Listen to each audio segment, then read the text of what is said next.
summon of our courage, the power to make the peace we long to know. Open up our eyes to see the wounds that bind all of humankind. May our shudder hearts greet the dawn of light with charity and love. When I look into the face of my enemy, I see my brother.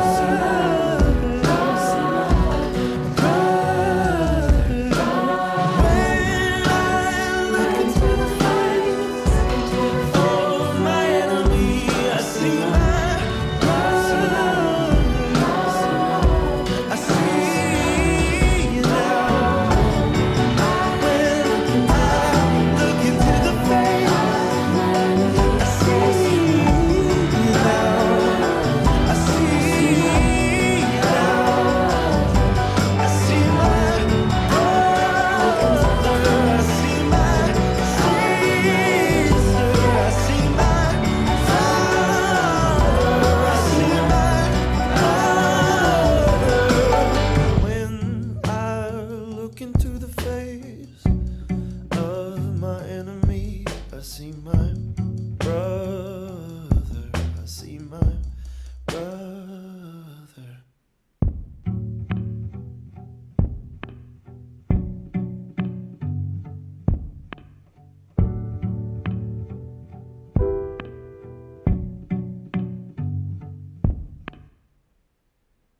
Bonjour tout le monde. Vous allez bien? Oui, je m'appelle David Chouinard, je suis pasteur ici. J'ai l'impression que je m'entends pas bien. Ça va pas, hein? Tu m'entends bien? Je travaille là-dessus.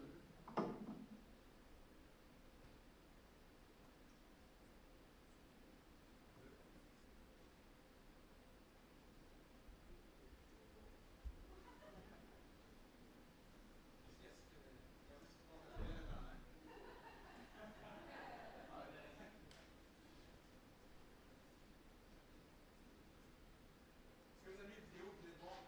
Ben, moi, je l'aime. Quand j'ai vu cette vidéo-là, je me suis dit, oh, ça vient d'apparaître, je me suis dit, c'est une belle image de ce que c'est l'Église. Quand je regarde le visage de mon ennemi ou quand je regarde la personne qui est en face de moi, qui peut-être je ne suis pas nécessairement naturellement porté à vouloir aimer, puis que je le regarde, mais je peux percevoir, je peux voir autre chose qui est finalement celui de mon frère, qui est celui de mon semblable. Et c'est pour ça qu'on a choisi cette vidéo-là. Je vous souhaite la bienvenue officiellement.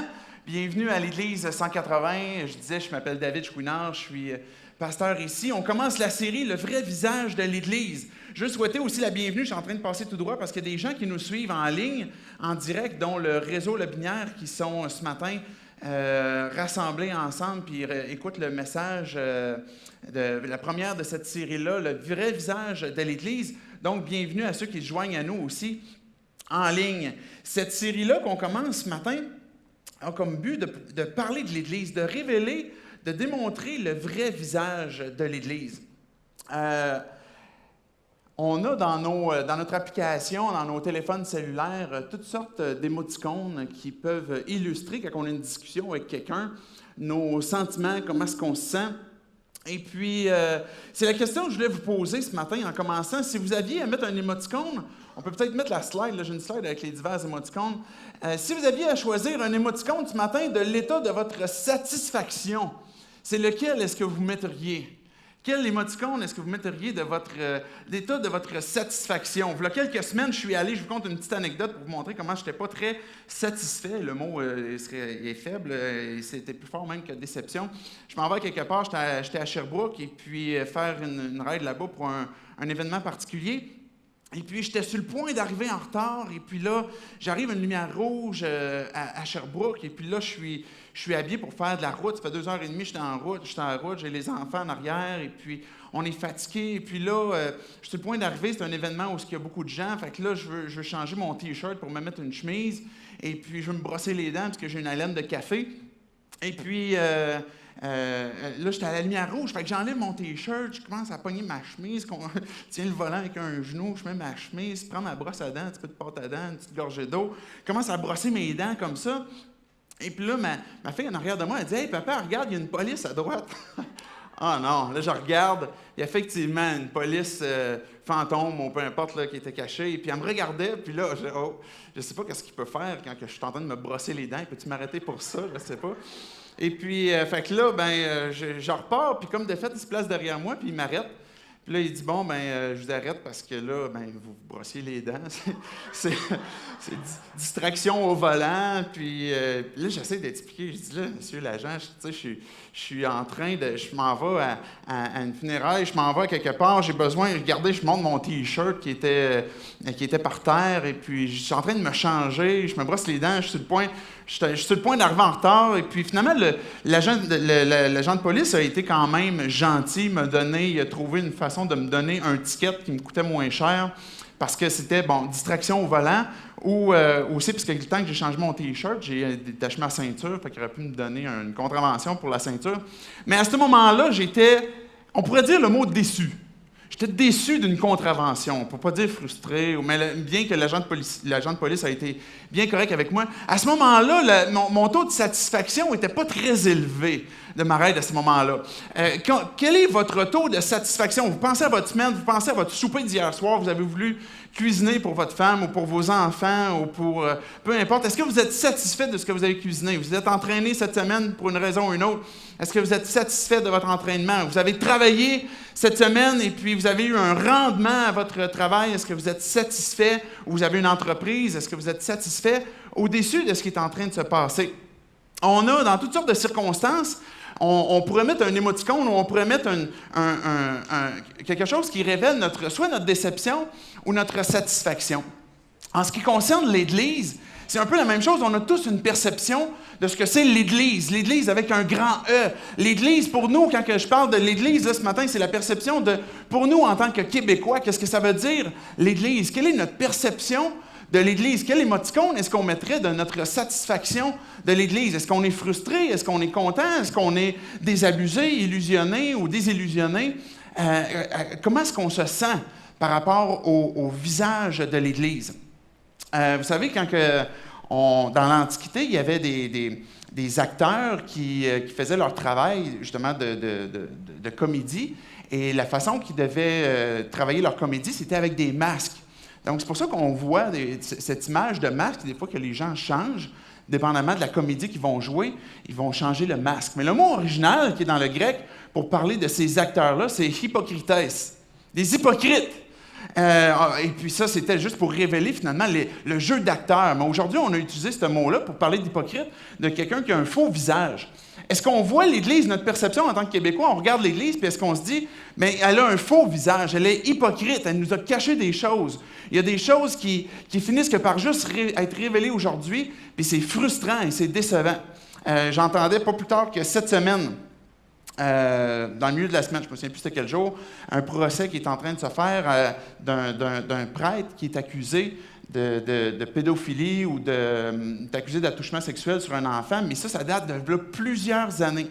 Et la personne expliquait, la victime, la personne expliquait qu'à l'époque, les gens n'osaient pas parler parce que le pouvoir ou la pression du clergé, la pression de l'Église sur le peuple était telle qu'on n'aurait jamais osé parler contre l'Église, parler des choses qui se faisaient, même si c'était des choses aussi graves que des attouchements sexuels sur un enfant.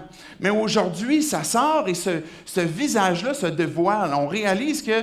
Et puis là, j'ai parlé d'une Église catholique, mais on aurait pu parler de pas trop longtemps, ce qui s'est passé avec l'histoire Guillaume, d'un pasteur qui avait des gens dans son sous-sol et puis qui en avait physiquement, brutalement, finalement, abusé.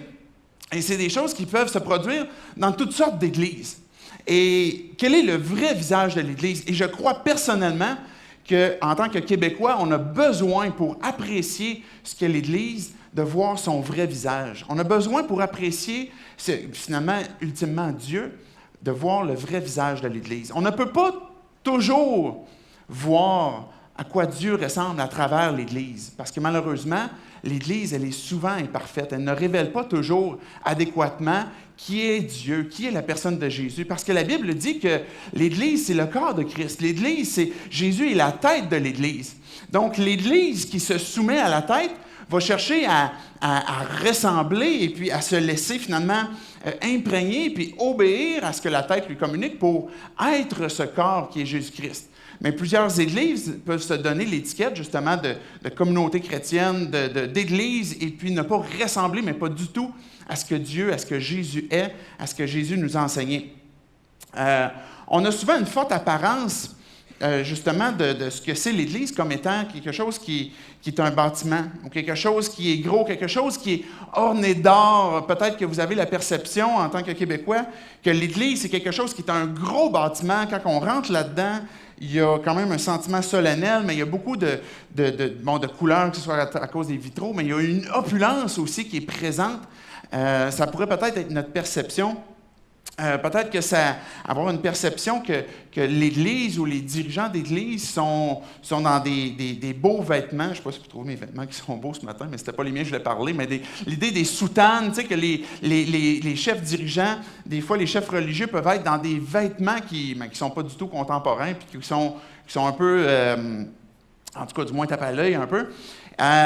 Ou avoir aussi des pasteurs superstars qu'on voit, par exemple, aux États-Unis, puis qui semblent avoir toujours le sourire du Tout-Puissant d'en face, qui pourrait être une bonne chose, puis qui pourrait peut-être être vrai, mais qui peut-être aussi nous emmène une perception fake ou une perception hypocrite de ces gars-là, quelque part. Est-ce qu'ils ont une vraie vie? Ces gars-là, quelque part, est-ce que ça se peut qu'à un moment donné, ils se fassent arrêter par la police parce qu'ils se sont brossés les dents au volant? C'est quoi la vraie vie de ces gens-là, finalement? On a besoin de voir que l'Église, elle est quelque chose de vrai, quelque chose d'authentique. Et c'est ça que je veux révéler, non seulement ce matin, puisque ce matin, c'est l'introduction de la série. Je vais faire l'introduction brève aussi de ce sur quoi la série va se baser, qui est un livre de la Bible, qui est 1 Corinthiens. Et puis, j'aimerais vous suggérer que l'Église qui était à Corinthe ressemble beaucoup à notre Église contemporaine aujourd'hui. Ressemble beaucoup à notre Église contemporaine, notre Église québécoise. Je vais donner un peu plus de détails là-dessus tantôt.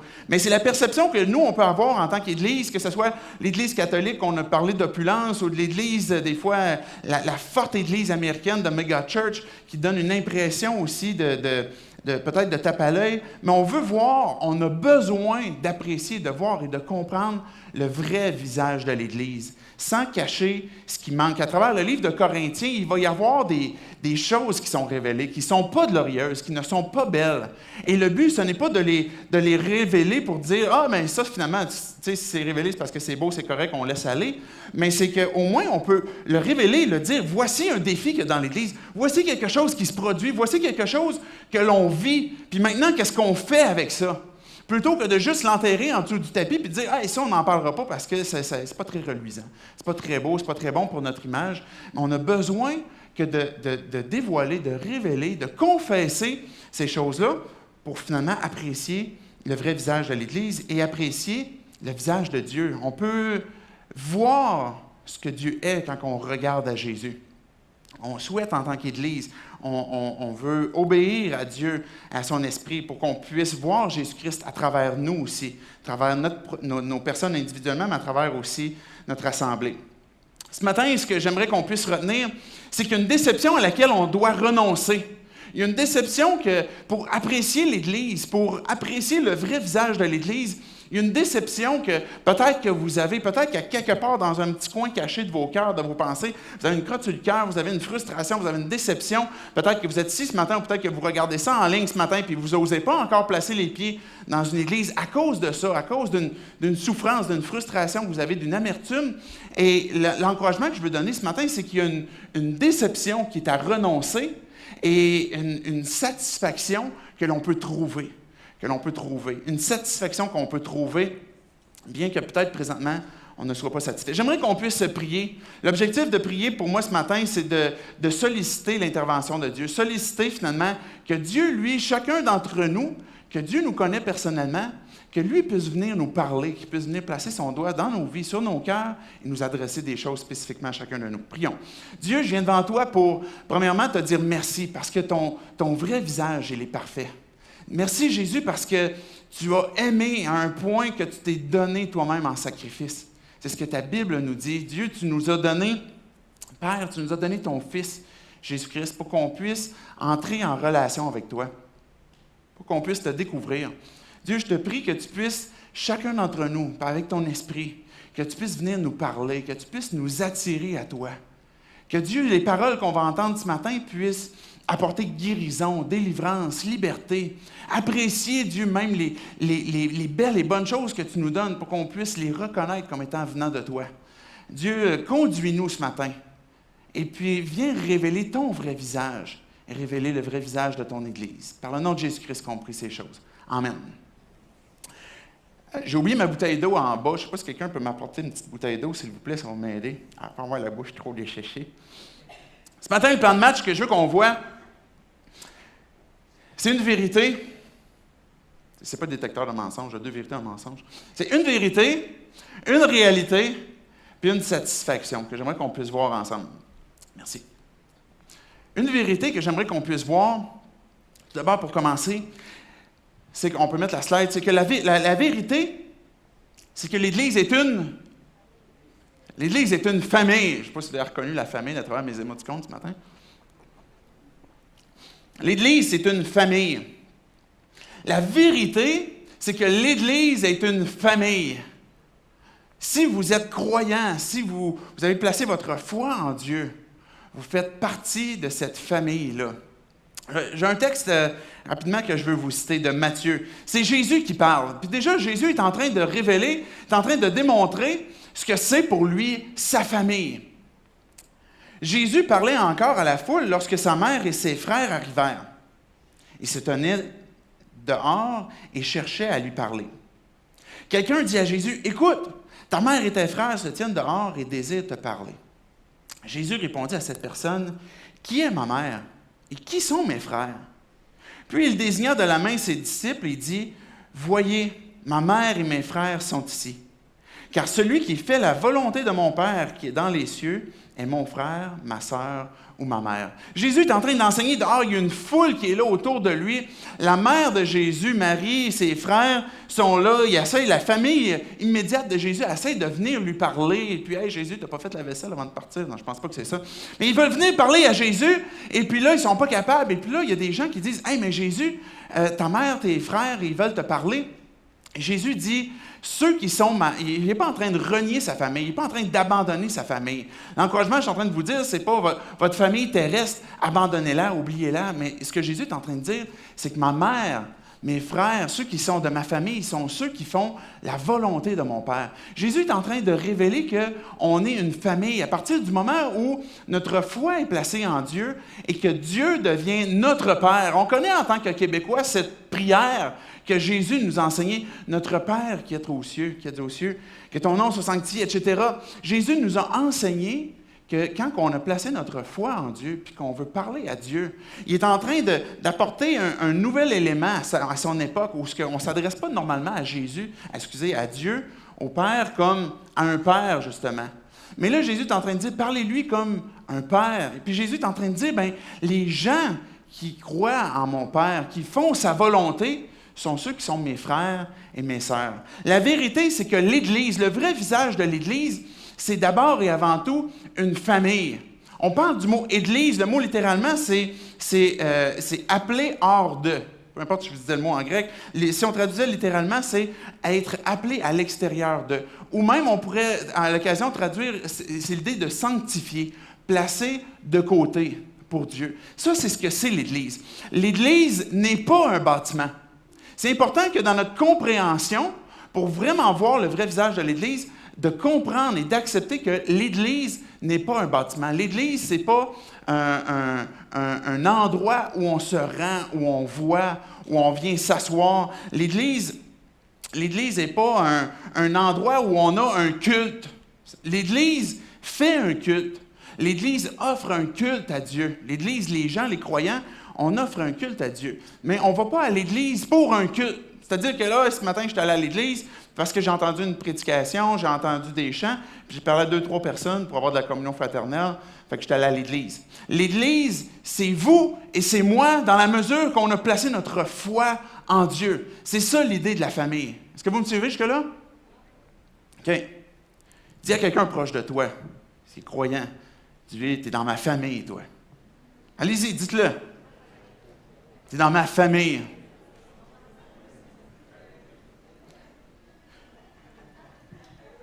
T'es dans ma famille, même si t'es pas aussi beau que moi, même si t'es pas aussi grand que moi, même si t'es plus petit que moi. T'es dans ma famille, t'es mon frère, t'es ma soeur. C'est une famille. L'Église, c'est des gens. C'est pas un bâtiment, c'est pas une dénomination où... moi, mon Église, c'est une Église pentecôtiste. Mon Église, moi, c'est une Église catholique. Mon Église, moi, c'est une Église baptiste. Moi, c'est une assemblée de frères. L'Église, c'est pas une dénomination. C'est une des raisons pour lesquelles aussi on ne cherche pas à absolument placer des étiquettes sur l'Église 180. On n'a pas envie que vous veniez ici parce que vous recherchez une étiquette. Évidemment, on a des positions sur ce que la Bible dit, des positions doctrinales, mais on ne veut pas que vous veniez à l'Église parce que c'est une Église pentecôtiste ou une Église baptiste ou une assemblée de frères. On veut que vous soyez l'Église, puis qu'on se rassemble ensemble. C'est ça l'idée de l'Église. Et c'est pas juste l'Église 180, c'est l'Église avec un grand E. Ça veut dire que vous pourriez croiser quelqu'un d'une autre Église, vous allez à Mosaïque, vous allez croiser des gens, vous allez avoir des frères et des sœurs qui sont là aussi. C'est une grande famille. Vous allez aller à une assemblée de frères et vous allez voir des frères et des sœurs qui sont là aussi. Alors l'Église n'est pas que du matériel. On pourrait venir à une rencontre où nos sens sont sollicités, on entend de la bonne musique, on sent l'odeur du café, on goûte l'odeur des galettes, on goûte les galettes. Je vais prendre une petite gorgée d'eau, ça va m'aider. Mais l'Église, c'est plus que du matériel. L'Église, c'est plus que quelque chose qu'on perçoit et on ressent. L'Église, comme je dis, c'est des liens familiaux, des liens spirituels. L'Église est quelque chose qui vient toucher l'âme. Vous pourriez venir ici, puis même si vos sens sont tous sollicités, il pourrait y avoir quelque chose qui manque si on ne met pas chacun d'entre nous l'épaule à la roue pour que notre âme, la perception de notre âme, de notre partie immatérielle, soit sollicitée. Parce qu'on rencontre des gens, parce qu'il y a des gens qui sont là, qui sont mes frères, mes sœurs, qui m'aiment, qui m'accueillent, puis qui sont là. Et ça, il n'y a rien qui peut échanger ça. Il n'y a rien qui peut échanger cet élément-là, qui est extrêmement important et qui est d'abord et avant tout ce que c'est l'Église. Donc, l'Église, c'est pas une dénomination, c'est pas un événement sensoriel, mais c'est quelque chose qui touche l'âme. L'Église, c'est un rassemblement de toutes sortes de gens qui sont grands, petits, de toutes couleurs, de tous âges, des enfants jusqu'aux vieillards, de hommes ou femmes. Et c'est un rassemblement de gens qui sont appelés par Dieu pour former cette famille-là. 1 Pierre 2, je vais vous le citer, je n'ai pas apporté le texte, mais soyez bien attentifs sur ce que Pierre il dit. Pierre, Jésus lui a dit, je te remets les clés du royaume, puis sur ce roc, il parle de Pierre comme étant le roc, je vais bâtir mon Église. Et regardez bien ce que Pierre lui-même dit de ce que c'est l'Église. Il le dit lui-même dans son épître, 1 Pierre 2, versets 4 et 5. Écoutez bien, « Approchez-vous du Seigneur, la pierre vivante rejetée par les hommes, mais choisie et jugée précieuse par Dieu. » Jésus est la pierre qu'on appelle traditionnellement, selon les Écritures, la pierre angulaire, la pierre principale qui forme la bâtisse, qui forme l'édifice. Et là, on parle d'un édifice spirituel. Est-ce que vous me suivez? OK, un édifice spirituel. Donc, les hommes ont rejeté Jésus. On en a parlé la semaine passée à Pâques. Les hommes ont rejeté Jésus. Jésus est ressuscité parce que Dieu l'avait choisi pour être la pierre angulaire. Approchez-vous de votre Seigneur, qui est lui-même la pierre angulaire, et prenez place, vous aussi, comme des pierres vivantes dans la construction du temple spirituel. Il est en train de nous dire, Pierre, sur lequel Jésus lui a dit, sur ce roc, je vais bâtir mon Église, il est en train de dire, vous, là, si vous avez placé votre foi en Jésus, approchez-vous de Jésus, parce que c'est lui qui est la pierre principale. C'est de lui que tu dois t'approcher d'abord et avant tout, parce que tu es une pierre vivante. Et toi aussi, tu as été choisi, tu es précieux devant Dieu, parce qu'il t'a choisi pour former ce temple-là, l'Église, former cette habitation-là pour que Dieu puisse y habiter en esprit. Donc, le désir de Dieu, c'est de créer une habitation. Mais je vais poursuivre le texte de Pierre, finalement, juste qu'il va dire, vous y formerez un groupe de prêtres consacrés à Dieu, vous lui offrirez des sacrifices spirituels qui lui seront agréables par Jésus-Christ. Donc, l'Église c'est comme Pierre le dit, on est des pierres vivantes. On s'approche de Dieu, on est édifié, on forme une bâtisse. Et dans cette bâtisse-là, au sens spirituel, bien, Dieu vient habiter en esprit. On est une habitation de Dieu en esprit. L'Esprit de Dieu, et on va le voir à travers Corinthiens, ne savez-vous pas que votre corps est le temple de Dieu? Dieu habite en vous, si vous avez placé votre foi en Dieu. Et puis là, il n'y a pas une question de « mais j'ai-tu été baptisé de l'Esprit ou j'ai pas été baptisé de l'Esprit ou quoi que ce soit ». C'est de placer ta foi en Dieu. La chose qui est vraie, que tu peux être sûr, c'est que l'Esprit vient vivre en toi. Tu es habité, tu es habité par l'Esprit, tu es habité de Dieu. L'Esprit de Dieu vit en toi. Et puis, Corinthiens, je suis tout en train de brûler les punchs qui s'en viennent, là. Mais Dieu il dit, mais l'Église, vous êtes aussi le temple de Dieu. Donc, Dieu habite en toi, en moi, mais il habite aussi en nous. Parce que tantôt, quand on va célébrer ensemble, on va louer Dieu, on va chanter, vous allez prendre un café tantôt. Et tout ça, là, c'est l'édifice qui est en train de s'articuler, qui est en train de vivre, que Dieu est en train de nous utiliser et de vivre à l'intérieur de nous. Sans besoin d'avoir de grands artifices ou de grands feux d'artifice pour ressentir et vivre la présence de Dieu, la vérité est telle que Dieu habite en toi, et Dieu habite en nous, en Église, dans notre famille. On est une famille. Est-ce que vous êtes d'accord avec ça? Est-ce qu'il y en a qui peuvent dire amen à ça? Good, enfin. Donc, Dieu habite en nous, Dieu vit en nous. Et c'est ça qui fait que l'Église, c'est pas poche. C'est ça qui fait que l'Église, c'est pas plate. C'est ça qui fait que l'Église, c'est vivant. C'est ça qui fait que l'Église, c'est intéressant. Parce que Dieu est vivant. Parce que Dieu habite en toi, parce que Dieu va t'articuler, parce que Dieu va nous mobiliser aussi. C'est ça qui fait que l'Église, elle est belle et intéressante, parce qu'on est des pierres vivantes. Les gens qui suivaient Jésus, on les appelle des disciples. Littéralement, c'est des gens qui ont décidé de faire de Jésus leur maître et qui le suivent. C'est ce que Jésus fait avec nous. Dieu, notre Église, son Église, sont des gens qui lui ressemblent, qui vivent avec lui. L'Église est quelque chose qui est plus que le dimanche matin. L'Église, c'est quelque chose qui est plus qu'un soir au groupe Connexion. L'Église, ça peut être un moment donné où tu vas aller prendre un café avec un frère ou une sœur qui est dans ta famille. Ça peut être un moment où tu vas aller jouer au bowling. Je ne sais pas s'il y en a qui jouent au bowling. Ça pourrait être ça aussi, l'Église. Ça pourrait être un moment où tu vas aller visiter quelqu'un, puis vous allez souper ensemble, puis vous allez avoir ce temps-là où vous allez échanger de vos vies, mais vous allez aussi glorifier Dieu parce que vous allez reconnaître l'œuvre de Dieu dans vos vies. Vous êtes en train de vivre l'Église à partir du moment où la famille se ressemble, elle se voit, elle goûte les relations, elle vit les relations. C'est ça le vrai visage de l'Église. C'est ce que Jésus nous a enseigné. Quand vous voulez regarder comment Jésus faisait des disciples, c'était pas un coup de cours, puis je suis pas en train de dire qu'il faut pas faire des cours, puis il faut pas aller à l'école théologique, il faut pas faire des études pour comprendre la parole. C'est une excellente chose, c'est une belle et bonne chose. Mais ce que Jésus faisait régulièrement pour faire ses disciples, c'était dans la vie de tous les jours, sur le plancher des vaches. Ils sont en train de passer d'un lieu vers un autre, il faut qu'ils traversent le lac, ils s'en vont sur le lac, puis Jésus il donne un enseignement, « Hey, méfiez-vous du pain des pharisiens. » En passant, je vous dis ça. Là. Puis là, les disciples, ils se posent la question, mais pourquoi est-ce qu'il nous dit ça? On a oublié les lunchs. On avait oublié les pains. Il nous dit de se méfier du pain des pharisiens à cause qu'on a oublié le lunch. Puis là, j'ai dit, non, mais Jésus, il leur dit, vous n'avez rien compris, là. C'est pas ça, là. C'est pas parce que vous avez oublié les lunchs. C'est parce que méfiez-vous du pain, du levain des pharisiens. Parce qu'il va vous infecter. Mais là, Jésus est en train de faire un enseignement qui dure, je ne sais pas moi, 3 minutes et quart. Et puis, eux, là, ils viennent de recevoir une prédication hyper efficace que Jésus vient de leur dire, faites attention. Ils sont en train de s'en aller sur un autre bord de lac, et puis ils sont en train de ramer. Jésus faisait des disciples en vivant avec eux, en marchant avec eux, en ramant avec eux. Les disciples pouvaient voir que Jésus se levait de bonne heure le matin pour aller prier. Il se couchait tard, ils voyaient comment est-ce que Jésus était dépendant de son Père, il obéissait à l'Esprit.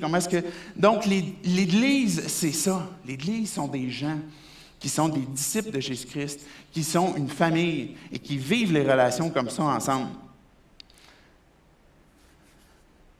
Quelle apparence m'empêche d'appartenir à cette famille-là? Quel handicap n'est pas convenable pour que je puisse appartenir à cette famille-là? C'est ça un handicap physique ou un handicap intellectuel ou peu importe. Quelle maladie nous empêche d'aller à l'Église? Quelle maladie, même maladie mentale, m'empêche que d'appartenir à cette Église-là?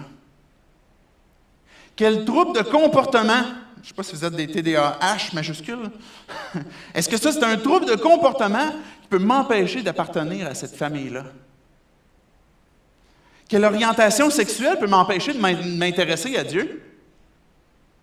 Parce que le vrai visage de l'Église, souvent que l'on perçoit en tant que Québécois, c'est que l'Église a condamné puis écrase l'homosexualité comme si c'était le pire des péchés impardonnables. Est-ce que ça se peut qu'à un moment donné, qu'une personne qui a une orientation différente que la tienne, sexuellement, ait le droit de pouvoir s'intéresser à Dieu puis de rechercher ce que Dieu veut pour lui ou de connaître un peu plus Jésus-Christ? Est-ce que son orientation l'empêche de pouvoir rencontrer Dieu? Quel échec me ferme la porte à pouvoir appartenir à cette famille-là? La réalité, en fait, la vérité que je veux révéler ce matin, c'est que l'Église, c'est une famille de toutes sortes de gens, comme on l'a vu dans la vidéo que je disais tantôt, qui illustre très bien ce que l'on peut apprécier de l'Église. C'est des gens qu'on regarde en face de nous. Le dernier spot qu'on voit, cet itinérant qui est là devant un homme qui semble être un homme d'affaires puis bien réussir dans la vie aux yeux des hommes. Quand ils voient leur visage, ce qu'ils voient en face de l'autre, c'est leur frère. L'Église est une famille. Mais la réalité, c'est que c'est une famille imparfaite. La réalité, c'est que c'est une famille imparfaite. Lequel d'entre vous peut dire, moi, je suis né dans la famille parfaite? Il n'a jamais manqué, il n'y a jamais eu de problème, il n'y a jamais eu de chicane, on ne s'est jamais arraché de cheveux, on ne s'est jamais chicané. Y en a-t-il qui peuvent dire ça? Moi, je me souviens de plusieurs anecdotes qui sont arrivées dans ma propre famille. J'ai un grand frère, une grande sœur. J'espère qu'ils ne sont pas en train d'écouter présentement. Et puis, chez nous, là où je vivais, il n'y a plus beaucoup de portes qui n'ont pas été brisées. Il n'y a pas beaucoup de portes qui n'ont pas été défoncées. Il y a eu beaucoup de chicanes chez nous. Mon grand frère a 10 ans plus vieux que moi, ma sœur 6 ans. J'étais un peu en décalé, fait que moi, j'ai eu l'occasion de voir différentes chicanes, de voir différentes choses. À un moment donné, je me souviens avoir vu ma sœur. Je ne trouve pas de guitare ici, mais ma sœur a pris une guitare, puis elle était fâchée après mon frère. Elle prend la guitare, puis elle swing, puis crac! C'est la tête de mon frère. Parce qu'elle était fâchée. Puis, tu sais, la guitare, c'est pas sur le côté large, tu sais, c'est le côté plat, là. Tu sais? Fait que la guitare n'a pas trop craqué, mais mon frère a eu vraiment très mal à la tête. Il est arrivé toutes sortes d'anecdotes comme ça où on a vu, puis peut-être que vous en avez vu dans vos familles, de ces chicanes, de ces guitares qui se sont faites craquer sur la tête ou des têtes qui ont craqué sous la guitare, peu importe. Dans nos familles, il n'y a pas de famille parfaite. Le vrai visage de l'Église, c'est que ce n'est pas une famille parfaite. Et je ne suis pas en train de dire que le plan de Dieu pour l'Église n'est pas parfait. Ce n'est pas ce que je suis en train de dire. Je ne suis pas en train de dire non plus que Dieu, qui est notre Père, n'est pas parfait. Mais nous, en tant que frères et sœurs, on a encore plusieurs imperfections. Je fais juste un petit sondage rapide. On va y aller avec un seul commandement, okay, pour savoir qui ne l'aurait pas enfreint. On va y aller avec un seul commandement qui devrait être relativement simple, qui est aimer. Okay? Aimer. Aimer son prochain. Lequel d'entre nous, on lève la main, s'il vous plaît, bien haut, qui, mettons, dans le dernier mois, pourrait dire, moi, j'ai en toute occasion aimé parfaitement. Levez la main, s'il vous plaît. Peut-être parce qu'il fait noir, là, je ne vois pas grand gens. Dans la dernière semaine, est-ce qu'il y en a qui peuvent dire, moi, j'ai jamais failli, j'ai jamais manqué, j'ai toujours aimé comme ce que Dieu s'attend de moi? Est-ce qu'il y en a, non? Ou mettons, hier. On va restreindre ça à hier. Est-ce que ça se peut que hier, vous ayez réussi parfaitement à accomplir le plus grand des commandements que Jésus a donné, aime Dieu, ou le deuxième, aime ton prochain? Chacun d'entre nous, on en vient au fait que quand on veut regarder le vrai visage de l'Église, puis tout à coup, on se regarde soi-même, là. Puis on prend le temps de se poser nous-mêmes des questions. Est-ce que ça se peut que moi-même j'ai manqué? Est-ce que ça se peut que moi-même j'ai été imparfait dans mon attitude? Est-ce que ça se peut qu'à un moment donné j'ai pété une coche? Ça se peut-tu qu'à un moment donné j'ai manqué d'amour? Ça se peut-tu qu'à un moment donné je me suis trompé et j'ai trompé la personne que j'ai manqué? Oui, absolument. Ça se peut que j'aie blessé des gens, ça se peut que j'aie déçu des gens, ça se peut que j'aie frustré des gens. Mais ça, c'est le contexte d'une famille qui est imparfaite. Maintenant, comment est-ce qu'on vit avec ça? Dans l'Église de Corinthe, en fait, on pourrait même commencer avec la ville. Commençons avec le contexte de la ville. La ville était une ville prospère. La ville de Corinthe, à ce moment-là, quand Paul écrit aux Corinthiens, c'est une ville prospère. C'est une ville qui est riche. Une ville qui est riche en art, riche en écoles aussi. Il y avait des écoles de langue, des écoles de philosophie. C'était une ville qui était une des principales dans la Grèce antique. Donc, la ville de Corinthe est une église extrêmement importante. Et puis, les gens qui y vivaient aussi dans un contexte religieux de la Grèce. Il y avait plusieurs dieux de la Grèce qu'on peut connaître, dont celle qui est Aphrodite. Il y avait un temple d'Aphrodite qui était à Corinthe, et puis à cause de cela, la culture de la ville faisait en sorte aussi qu'il y avait beaucoup de perversité, beaucoup de mœurs légères, ou que les gens, dans notre temps, ça serait peut-être beaucoup de bars de danseuses, beaucoup de lieux qui ne sont pas moralement corrects, peut-être de fréquenter. Alors ça, c'était la ville de Corinthe. Et puis les gens vivaient dans ce contexte-là, des gens éduqués, des gens qui vivaient dans un contexte relativement pervers avec ces différentes adorations-là de diverses idoles qu'ils avaient. Et ces pratiques les plus courantes qui se trouvaient dans la ville ont commencé tranquillement à infiltrer l'Église qui était là aussi. Donc l'Église qui était à Corinthe sont des gens, c'est pas un bâtiment, c'est des gens comme vous et moi. On vit dans notre culture, on vit dans notre ville, on vit dans un travail, on a des relations, on est présent et on est imbibé, puis on sent ce bouillon-là. Un peu comme les Corinthiens qui arrivent finalement, qui aussi se rassemblent, qui sont une famille, et puis qui sont imbibés de cette odeur-là de leur ville, bien eux aussi vont importer, vont intégrer finalement, même dans leur rencontre, de ces pratiques-là qui sont tordues, ou que dans les relations, parce que ça va être le principal reproche qui va être adressé au courant du livre de Corinthiens, c'est les relations. Parce que l'Église, c'est ça, c'est des relations fraternelles. Donc, l'Église à Corinthe était certainement une Église avec des gens imparfaits. Je vais lire 1 Corinthiens, versets 1 à 13. Je vais vous l'expliquer au fur et à mesure. Et puis, je vais inviter les musiciens à s'avancer, parce que le temps est déjà quand même bien avancé. Et puis, inquiétez-vous pas, parce qu'on aura l'occasion de revenir pour poursuivre ces éléments-là. Ce qu'on a d'abord vu, c'est la vérité, c'est que l'Église est une famille. Mais la réalité de ce qu'on est en train de voir, c'est que l'Église est une famille imparfaite. On va lire 1 Corinthiens, les versets 1 à 13, ça va nous donner une occasion de pouvoir faire l'introduction d'un Corinthien. C'est de la part de Paul. Le verset 2 nous dit « À l'Église de Dieu qui est à Corinthe, à ceux qui ont été conduits à la sainteté par Jésus-Christ, appelés à être saints, et à tous ceux qui, partout, font appel au nom de notre Seigneur Jésus-Christ, leur Seigneur et le nôtre. » Je vais juste commencer par expliquer ce texte-là. Ce que Dieu est en train de nous dire, ce qu'on va voir dans les versets 1 à 9, moi je l'ai appelé un peu le wow de la famille, le wow de l'Église. Tout le beau côté de comment est-ce qu'on a été intégrés à la fois. Comment est-ce que l'Église, c'est quoi finalement? Ce sont des gens qui est l'Église de Dieu. Vous appartenez à Dieu. L'Église, c'est pas l'Église à David Chouinard, c'est pas l'Église 180, c'est pas l'Église, c'est l'Église de Dieu qui est à Québec, qui est ici. Vous appartenez à Dieu, nous appartenons à Dieu. Et ça, c'est le wow qu'on peut dire, puis qu'on peut célébrer Dieu, puis glorifier Dieu, dire c'est à lui qu'on appartient. L'Église qui est à Québec, à ceux qui ont été conduits à la sainteté par Jésus-Christ. Quand on a placé notre foi en Dieu, qu'on se dit, Dieu, c'est toi que je veux connaître, parce que je comprends que le mal que j'ai fait, que je ne peux pas me délivrer, le mal que mon vrai visage, quand finalement j'enlève mon masque puis je le descends, mais je réalise que moi-même, je suis séparé de toi. Puis le mal que je fais, je ne peux pas arrêter de le faire. Je suis imparfait.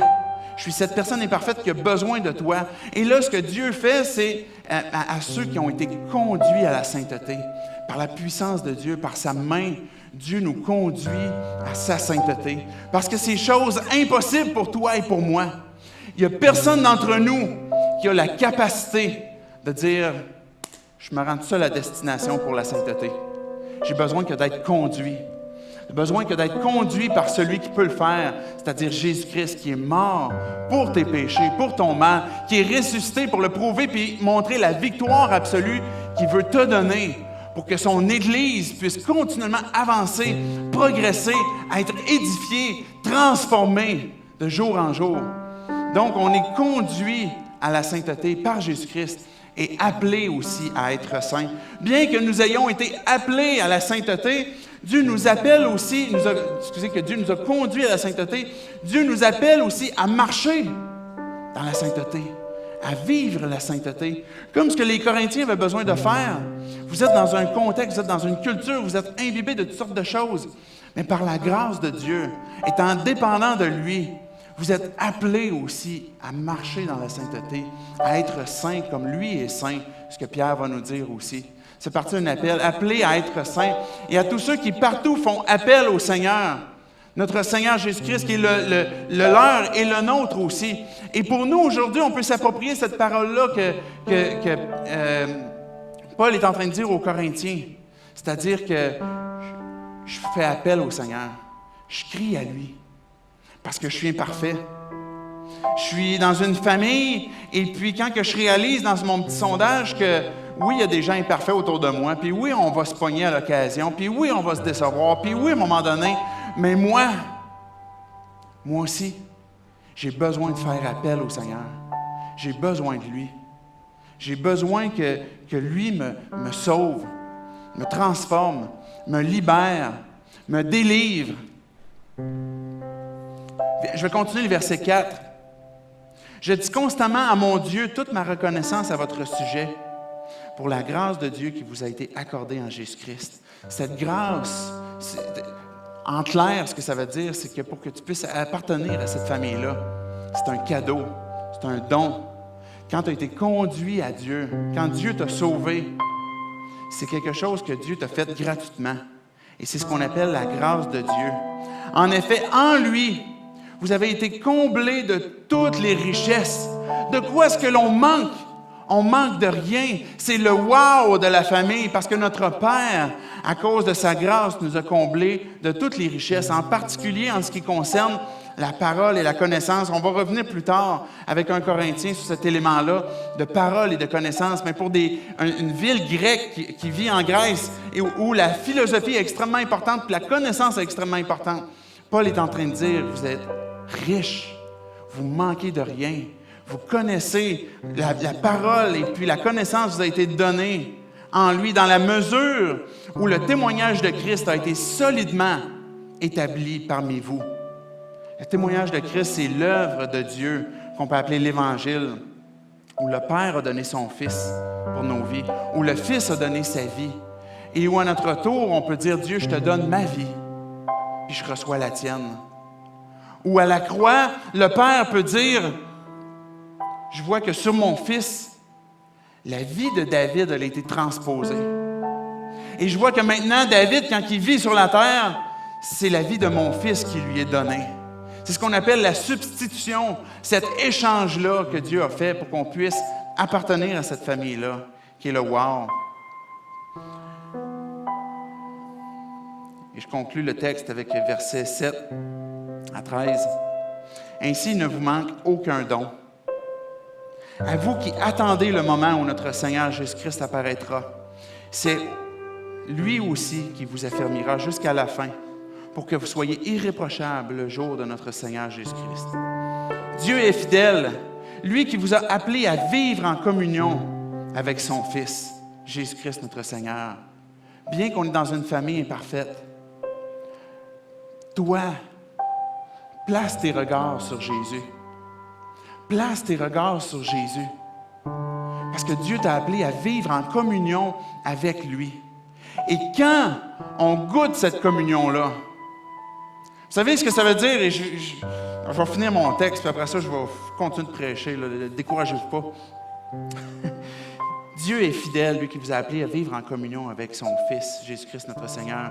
Je vous supplie, frères et sœurs, par le nom de notre Seigneur Jésus-Christ, de tenir tous le même langage, qu'il n'y a pas de division parmi vous, mais soyez parfaitement unis dans le même état d'esprit et dans la même pensée. Ce que Dieu est en train de dire ici, c'est qu'il peut y avoir des dissensions, il peut y avoir des divisions, il peut y avoir de la frustration. J'ai 4 enfants, là, puis ça prend juste un voyage de 2 heures dans l'auto pour voir que rapidement, on est une famille imparfaite. Là. Même un voyage d'une demi-heure. Puis ça se pogne en arrière, ça se tire les cheveux, ça se lance des muffins, puis ça tire du jus dans les fenêtres. C'est notre réalité. Mais je suis capable de voir que mes 4 enfants sont différents les 4. Ils vivent les choses, ils perçoivent les choses différemment, ils aiment les choses différemment, ils n'aiment pas des choses aussi qui sont différentes. Et quand que je me tourne vers eux, je ne veux pas leur dire, là, vous allez tous fitter dans le même moule parce que je suis tanné, là. Ça se peut, à un moment donné, je leur dis, vous allez vous asseoir, fermer votre bouche aussi, puis attacher votre ceinture. Mais je vais leur dire, là, vous allez trouver une façon de vous harmoniser. Vous allez trouver une façon de vous aimer. Vous allez trouver une façon de vivre en harmonie. Puis que même si toi, tu n'aimes pas ça, ça se peut qu'à un moment donné, parce que tu l'aimes, que tu vas attendre un peu. Puis que tu vas regarder ses intérêts comme étant plus élevés que les tiens.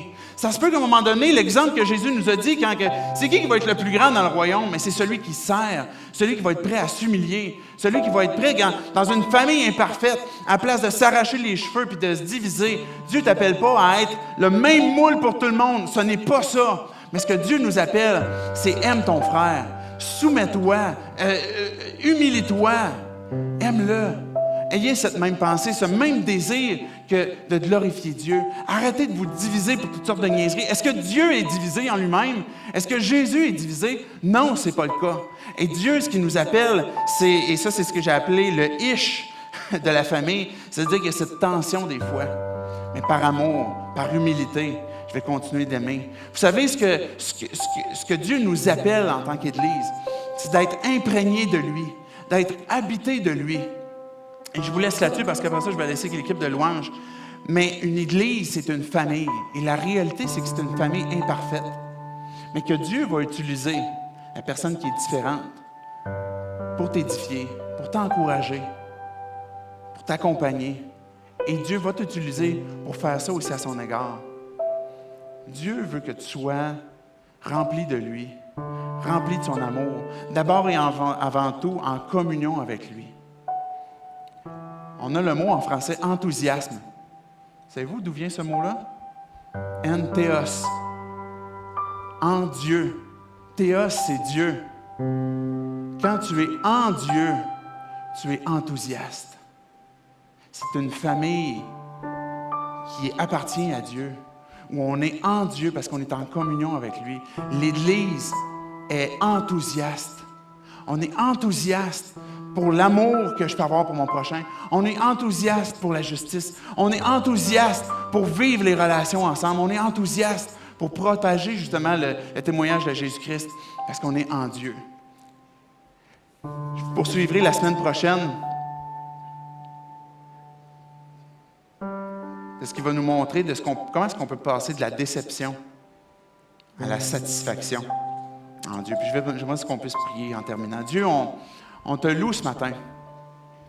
C'est-à-dire qu'on t'adore. On veut te dire que tu es intelligent, Dieu. Tu es sage. En fait, on ne comprend pas tout ce que tu fais. Mais ton plan avec la famille, ta famille, est parfait. Puis Dieu, si je suis honnête, il y a des gens que moi, je n'aurais pas choisis. Puis je sais qu'il y a d'autres gens qui ne m'auraient pas choisi pour appartenir à ta famille. Mais Dieu, tu n'as pas regardé à notre apparence. Tu n'as pas regardé à comment est-ce que l'on se comporte. Mais peu importe notre passage sur terre, peu importe nos échecs ou nos victoires qu'on a eues, tu nous appelles à vivre en communion avec toi et à vivre la communion fraternelle, à vivre dans cette famille, parce que c'est ça la vérité. C'est que l'Église, ce n'est pas un bâtiment, Dieu, ce n'est pas quelque chose d'inerte, ce n'est pas quelque chose de mort, c'est quelque chose de vivant. C'est une famille, c'est ton corps, c'est une habitation vivante dans laquelle tu résides. Et Dieu, on te loue et on te dit merci. Merci parce qu'on n'est pas tous sur le même moule. Merci parce qu'on est différents. Merci parce que dans notre imperfection, Dieu, tu nous transformes pour te ressembler. Et que tu nous utilises, Dieu, pour contribuer à l'édification de ce corps, pour contribuer, Dieu, à la croissance de ton Église.